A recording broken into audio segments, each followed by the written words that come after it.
Are you dreaming of buying a home in 2025, but it feels overwhelming and confusing? Are you worried that home prices will drop after you buy and you'll be stuck with a bad investment? In this video, I'll go over the 5 factors you must consider before buying a house this year. Hi, I'm Hannah, a licensed real estate agent with Signature Home Group. We're a team of sisters who've helped over 1,000 buyers and sellers navigate the complicated real estate market. The first thing to consider is finances. This requires taking a look at your personal financial picture. Things like, how much debt do you currently have?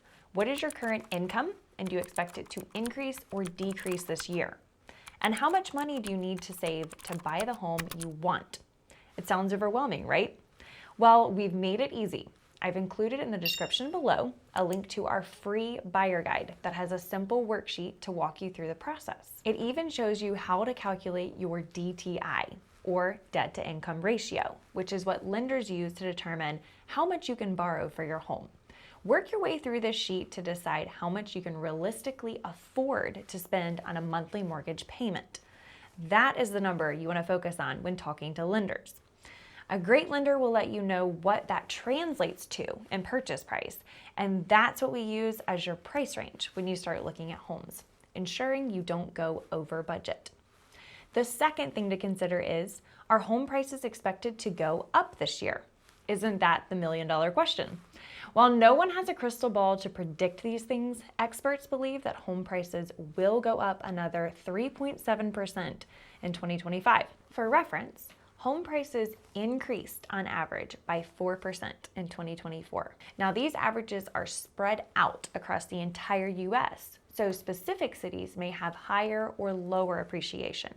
For example, Charlotte, North Carolina is predicted to increase by 8.4%, Houston by 7.3%, New York City 5.9%, Phoenix 13.2%, and LA 5.5%.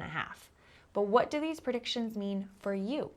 They're great for understanding the direction that home prices are heading and helping you plan for the future. The next thing to consider is, will interest rates go down? Recent reports are forecasting that mortgage rates will average 6.3% across 2025. Keep in mind, these are just predictions, and we're talking about market rate. Regardless of the market rate, there are so many great options for getting a more affordable interest rate. One of our favorite hacks for the high rates we saw in 2024 was helping our clients buy homes where we negotiated for the sellers to pay large amounts of money towards rate buydowns.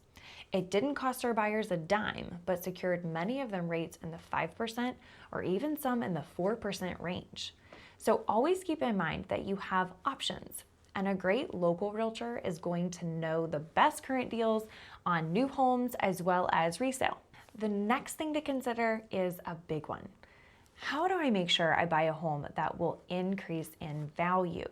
In a nutshell, location. The single biggest factor in whether or not a home appreciates is the location.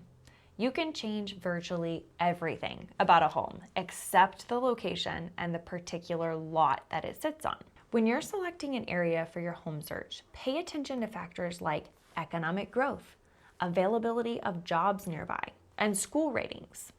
Things like whether new businesses are moving to the area versus if they're packing up and leaving can be obvious indicators of economic growth or decline. Another important thing to consider is the condition of the home that you're buying.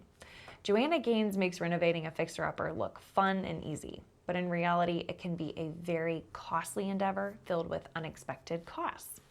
If this is your dream, we suggest saving up a lot of extra cash to spend on all of your projects that you're going to do after closing. A huge mistake you want to avoid is getting halfway into renovating a home and needing to sell it before your projects are complete. There is a very, very small buyer pool for partially renovated homes. Most buyers either want move-in ready or they want to do all the renovations themselves. So remember to protect your investment by paying close attention to the location and the condition of the home you buy. And the last thing to consider, what happens if you wait until 2026 to buy a house? Step number 1 is critical in answering this question. Does your financial picture allow you to buy a home this year? If the answer is yes, then the next question to ask yourself is whether the better investment is to buy now or hold off. Considering the prediction that home prices will increase an average of 3.7% in 2025, or as we saw earlier, significantly more in most larger cities, that means the same home will cost you more the longer you wait. Also consider the fact that if interest rates do shift down, that causes demand to increase, which pushes up home prices even further. We all saw what happened in 2020 and 2021 when rates were low and home prices skyrocketed from this increase in demand. So, if you're able to buy a home this year that suits your needs, do it. And if interest rates decrease after your home purchase, it's a win-win. You already bought your home at a lower price, and most homeowners are able to refinance into a lower interest rate. There's a lot to consider when you're buying a home for the first time or looking to buy a home that better suits your needs.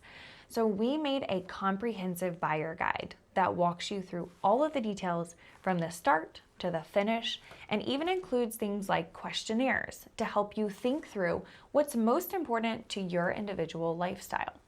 We found that doing this prep on the front end ensures you buy a home that you really love for the long haul. There's a link to download our free guide in the description below. And be sure to check out this video on some simple credit score hacks to save you money when buying a house.